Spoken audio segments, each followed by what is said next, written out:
This is not a story about Venezuela. This is a story about power, money, and how control over oil can quietly become control over an entire nation. What unfolded over the past few days, it has stunned diplomats, energy markets, governments across the world. In an unprecedented move, the United States took Venezuelan President Nicolas Maduro and his wife into custody, bringing them to the US to face the trial. With that single action, Washington did not just remove the leader, it effectively dismantled existing Venezuelan state structure. But you know what? The real shock did not come with the arrest. It came with what followed next. The Trump administration announced that the US would now take charge of Venezuela's oil production and the sale.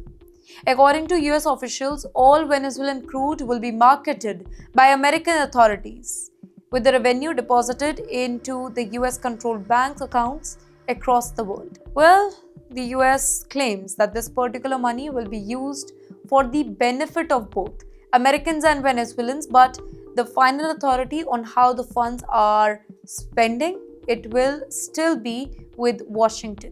This is a fundamental shift here. Venezuela will produce the oil, but it will no longer control its sales, pricing, or profit.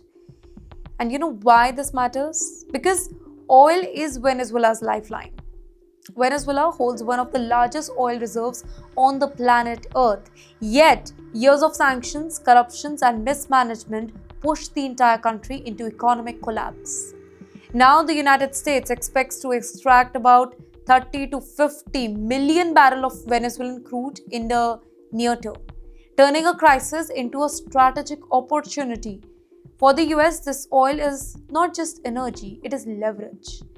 US Secretary of State Marco Rubio has now outlined what he calls a three-phase strategy for Venezuela. In the first phase, the US will establish complete operational control over oil production and the exports. Officials argue that this particular step is necessary to prevent corruption and ensure revenue is not misused. However, critics say that it is a dent on Venezuelan sovereignty. The second phase will focus on political restructuring. According to the plan, opposition leaders currently held in Venezuelan prisons will be released and new political arrangement will be introduced under US supervision.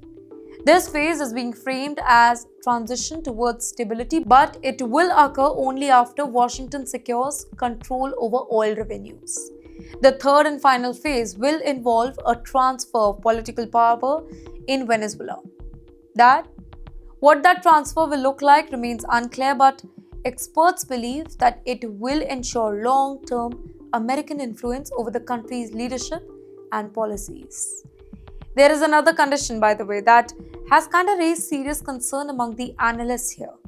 Reports suggest that Venezuela will be required to purchase goods exclusively from the US using oil revenue controlled by Washington. This would create a closed economic system in which Venezuelan oil finances American exports, further tightening the US control over the country's future. Basically, in simple terms, Venezuela will sell oil through the United States and buy essentials back from the US using money the US controls. Why this happening now? Well, the US is navigating a global trade environment shaped by tariff tensions with China and India, growing competition over energy supplies, and shifting geopolitical balance. Venezuela's oil offers Washington a new strategic market and a powerful bargaining tool in an increasingly fragmented global economy. Now, for Trump administration, this is not just about stabilizing Venezuela. This is about reshaping influence in Western Hemisphere. Critics warn that this would set a dangerous global precedent now. That's right, they argue that this is the very first time an oil-producing nation has been placed in a position where it produces crude oil but has no authority over its sale or profit. Production remains local, but control becomes foreign. Sovereignty, they say, is being replaced by supervision now. In the end, supporters of the plan counter that Venezuela's oil wealth it will destroy by corruption and misrule here, and that American control is the only way to prevent collapse and ensure accountability.